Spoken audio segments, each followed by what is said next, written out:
네, 큐브의 키워드 보여주시죠. 누가라는 키워드를 가지고 왔습니다. 남양유업 창업주의 외손녀 황하나 씨가 마약류 관리법 위반 혐의로 경찰에 입건됐습니다. 근데 지난해요.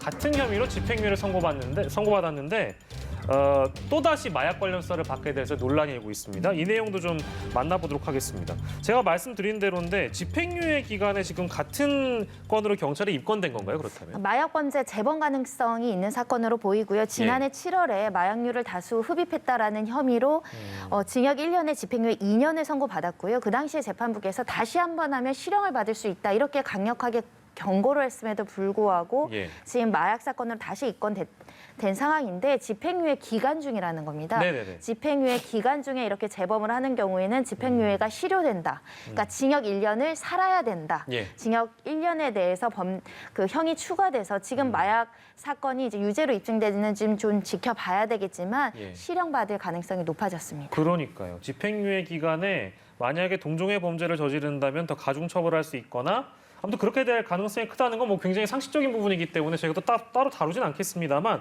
문제는 하나 더 있습니다. 주변에 자백이 있었는데 수사기관이 미온적이다. 이제 이런 청원 내용이 등장했다는 국민청원이 것이죠. 올라온 거죠. 국민청원도 올라왔고 인스타에 올라왔던 글들도 상당히 이제 지금 어찌 보면 연예인은 아닌데 관심의 화제 인물이고 그리고 또 지난해의 마약은 박유천 씨와 관련이 되면서 양쪽에 서로 다른 이야기가 공방이 벌어지기도 했었어요. 그렇습니다. 그리고 또 연예인과 결혼 약속을 했다가 이제 결혼은 결국은 파하게 됐습니다만 화제 인물이다 보니까 인스타그램들을 많이 보는 것 같아요.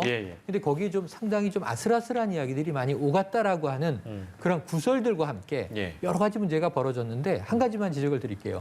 지난해 집행유예 받을 때 분명히 문제가 있는 판결이라는 이 여론이 많았어요. 왜냐하면 2015년부터 적어도 2017년까지 수년 동안 여러 차례의 마약을 복용한 것으로 상습적이다라고 우리가 얘기할 수 있는 것으로 확인됐음에도 불구하고 초범이라는 이유로 집행유예, 실형을 받지 않은 겁니다. 그렇습니다. 그런데 문제는 이번에 집행유예 기간에 또 마약 문제가 생겼단 말이에요.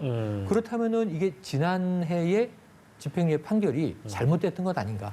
그때 엄벌에 처해 있다면 지금 그 다음에 추가적인 범죄는 벌어지지 않았을 거 아니에요. 선제적으로. 그런 의미에서 봐주기 아니냐라는 의혹이 이번에는 전 가장 무서운 거라고 봅니다. 혹시라도 지금 많은 대중들이 실제로 그렇지 않아도 그게 공권력이든 누구든 지금 황하나 씨를 비호해주고 있는 거 아닌가? 그렇다고 한다면은 이건 문제가 커질 수 있어서 이번에는 제 생각에는 엄벌을 피해가기 어렵지 않겠는가. 만약에 이번에도 마약 투약 사실이 팩트로 확인된다면 수사의 결과 이번에는 실형을 피하기 어려울 것이다. 안타까운 장면으로 보여집니다. 저희는 이제 어쨌든 전제를 달았습니다. 마약 투약이 확인이 된다면. 그렇죠. 확인이 법정에서 이게 사실로 확인이 돼야 거기에 대한 형이 내려지는 거니까요.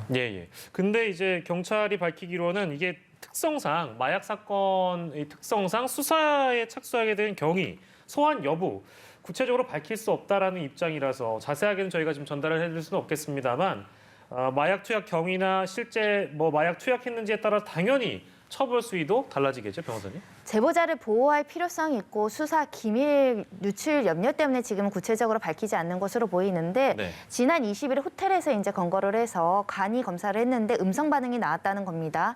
하지만 국가수의 정밀 검사 과정에서도 양성으로 판정이 날 수 있기 때문에 그 결과도 기다려 봐야 되는 상황이라고 보이고요.